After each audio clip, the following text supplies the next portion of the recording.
AAA gaming is dying. And before we get into my opinion as to why AAA gaming is dying, I want to go through the 2024 AAA titles that have already released and that are upcoming. And a disclaimer before we get in, a remaster in my opinion does not count as a new release. This is also not a definitive list of 2024 AAA releases. Games in this list either cost £60 on Steam, £70 on console, or they have a much higher priced edition available and they cost nearly £60 or £70 for the base game. Also in this list, ports do not count, like Horizon Forbidden West and Ghost of Tsushima coming to PC. Some games may be missing from this list as I just used a website called releases.com, and some games may also be missing because they don't have announced prices yet or they don't even have a release date at the moment. And granted, some events later in the year could show more games releasing in 2024, but I'm going to bet that it's not going to be a huge amount as a lot will more than likely be scheduled for a 2025 release or beyond. So my list of 2024 AAA releases. You have Like a Dragon Infinite Wealth, Tekken 8, Suicide Squad Kill the Justice League, Skull and Bones, Dragon's Dogma 2,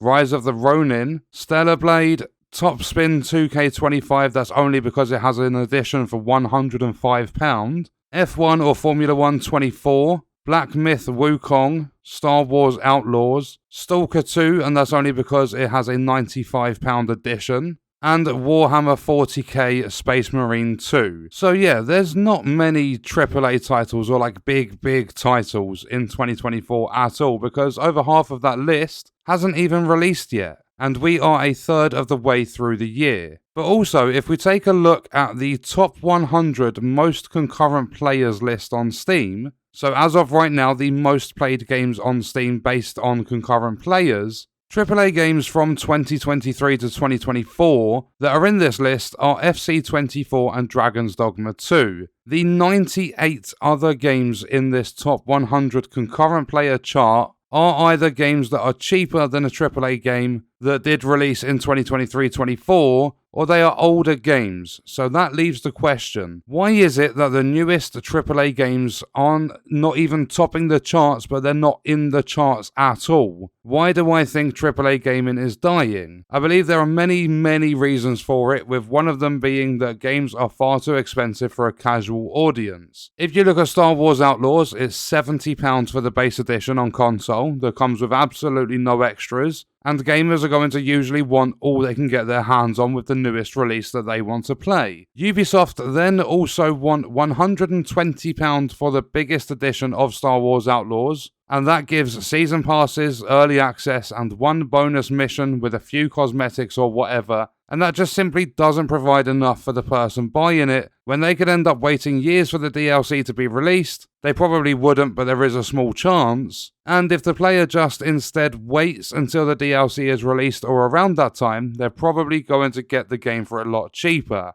A 40% discount takes the biggest edition of Star Wars Outlaws from £120 all the way down to just £2 more than the release price of the base edition. But you're going to have the bonus of having all of the extras, and it's only costing £72 compared to the £120. Some games actually become sometimes even cheaper than 50% off within the first 3 months after they release. And the second thing is how repetitive these AAA games are, not in the sense of doing the same thing over and over again in the gameplay loop, but the formula of the game itself, especially when it comes to games like the Ubisoft titles over the past however many years. Avatar Frontiers of Pandora was an open world game, Assassin's Creed is an open world franchise, Skull and Bones is an open world game, Far Cry is an open world franchise, Star Wars Outlaws is going to be an open world game. And I think that's because once a AAA company gets their foot in the door with a style of game, they typically just spew out the same nonsense over and over and over again, just in a different setting with a different brand attached to it. And that's because they've kind of established themselves with that style of game, so they don't want to branch out to anything else because it might not be as profitable. And there is a brand new Call of Duty game that releases every single year. Sports games get a new number in the title every year with barely any additional development besides fancier, flashier Ultimate Team cards for an example. or they'll chuck in a brand new way for the company to make money through microtransactions, and they will always update their player roster, but it eventually gets boring. I used to buy FIFA every single year without fail, and I can't actually remember buying one for the last 4 or 5 years at least, because I just personally got fed up with it. And sequels are always wanted by players until it becomes too much, which doesn't happen as often as it maybe should, considering there are 8 Mario Kart games and 6 main Far Cry games. But when a company is charging AAA prices and having the worst optimized games on the market, the worst monetization schemes, and the least quality in terms of the gameplay loop and also technical state of the game, players don't want to know anymore, and they will eventually start, or maybe even should start, voting with their wallets. What can be done to combat this for those companies, in my opinion, is to give their developers, writers and directors, etc.,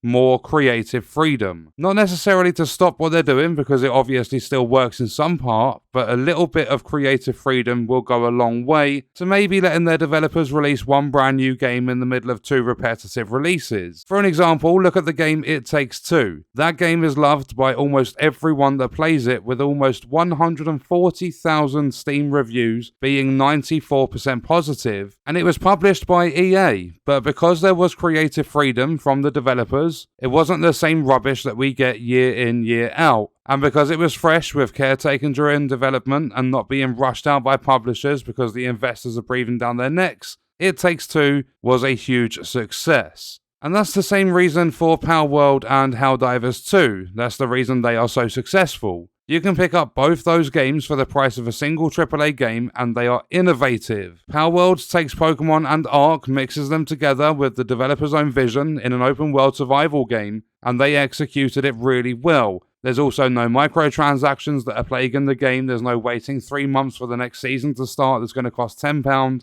and only give you a bunch of different cosmetics and half the extra gameplay content they probably could have created in that time. Helldivers 2 is so successful because the developers get involved with the players. They have passes that aren't predatory and they actually provide value to the game. They have engaging community-based gameplay and they are transparent about issues and what they're doing to fix them. Plus, you also have the ability to earn the premium currency in-game, and you're also not going to miss out on pass unlocks because they're not time limited, so the company's not going to go selling you tier skips at $1 a piece. And they're not going to do that because they're not desperate to squeeze every bit of profit out of the game, and you're not going to rush to go buying tier skips in a game like Helldivers 2 because you're not scared that you won't have enough time to unlock the best looking gear in the pass. And that's all because thought actually went into the systems that are in the game, like the passes. When it comes to the typical AAA release, their passes are time limited, you have to spend real money on them, and they just create a sense of FOMO that's going to encourage you to dip into your wallet to purchase tier skips so that you don't miss out. And not only that, but the budgets are gigantic for AAA games, including multi-million-dollar marketing campaigns to promote the game. And publishers are always pushing the developers to rush the games that fit their formula to try and make as much profit as possible,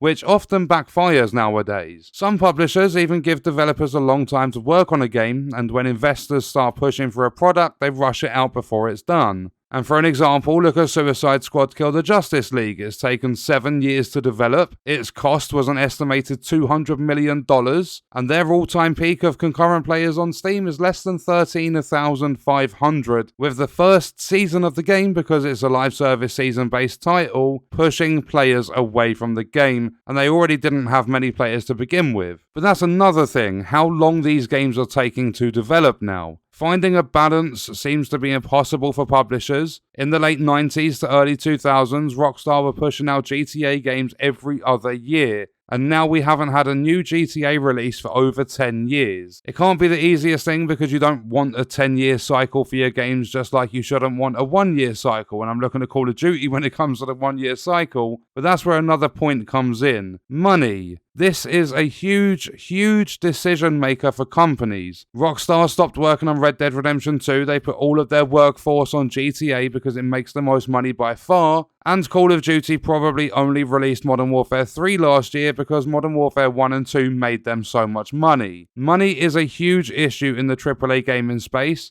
Indie companies that make games that respect your time don't expect to become multi-billion-dollar companies like EA, Ubisoft, Activision, and so on, who only just push for more and more profit. Decades ago, people went crazy about the thought of a company selling horse armor, and now look, Diablo 4 sells it and people don't even bat an eyelid. They've got season passes, expensive cosmetics, they'll probably have paid DLC on top of a full-priced game. And it's a huge downfall for AAA companies, but they are AAA after all. They've got the biggest funding for marketing, like Megan Fox thirst trapping teenagers all over Twitter, talking about their favourite streamer dying in the game, and all that marketing brings in more eyes, which provides more people to rip off, and then they make even more money by cutting off outgoing funds, by laying off hundreds of their staff that have worked their asses off to create the games they have published. And then there is respecting the player's time. Most AAA companies have you pointlessly grinding in games for hours and hours on end for something to make little to no difference to the player. Something I know as an artificial grind, while the smaller companies have you grinding to be rewarded for the time you've spent grinding. Notice how a lot of AAA games now are live service as well. The whole concept for the majority of live service is to sell you 80% of the game at launch for full price, and then drip feed the rest of the game to players as they go through the artificial grind to think they are being rewarded, when in actual fact, live service games in most cases are designed to keep players on them as long as they possibly can, and they never respect the time that you spend on them. AAA companies are not going to stop for as long as people are buying the new Call of Duty every year and buying every new open world game that Ubisoft releases, unless there is a market crash. But the indie part of the gaming market is getting all of the best positive promotion, word of mouth, and it's fully deserved. If you go to a restaurant and the food isn't great, you are not going to tell your friends and family about it, or you'll maybe go as far as to tell them how bad it was and to avoid it. And it's the exact same for games. Or at least in most cases it should be. Indie companies don't spend millions and millions of dollars on promotion. They have gamers create games for gamers, and that results in the best growth for a company, which is positive growth, and that in return has the best result for a gamer, money well spent, as well as true entertainment and enjoyment for the time they spend with the game without breaking the bank as well. That's the reason we are seeing more and more indie games releasing each year, with around the same amount of AAA games being spewed out, with some AAA companies seeing huge losses on their releases, with some online games even shutting down the servers the same year they release. It would be nice to see a change in AAA games, but as long as some money is coming in and publishers have the same mindset with their formula-based game releases, I can't see it happening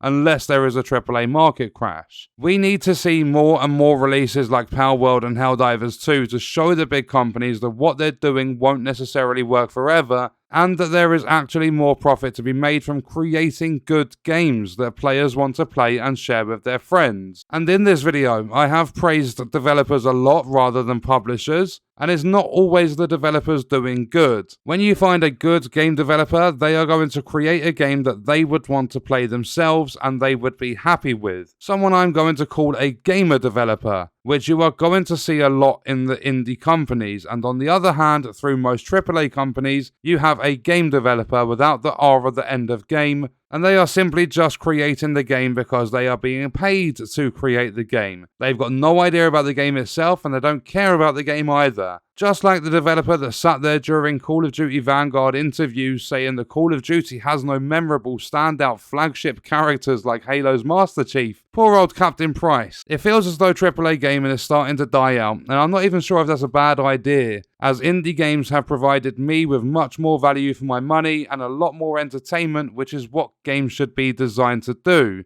And that is exactly why I think AAA gaming is dying, but let me know your thoughts in the comments. I will see you in the next video. Thank you for watching.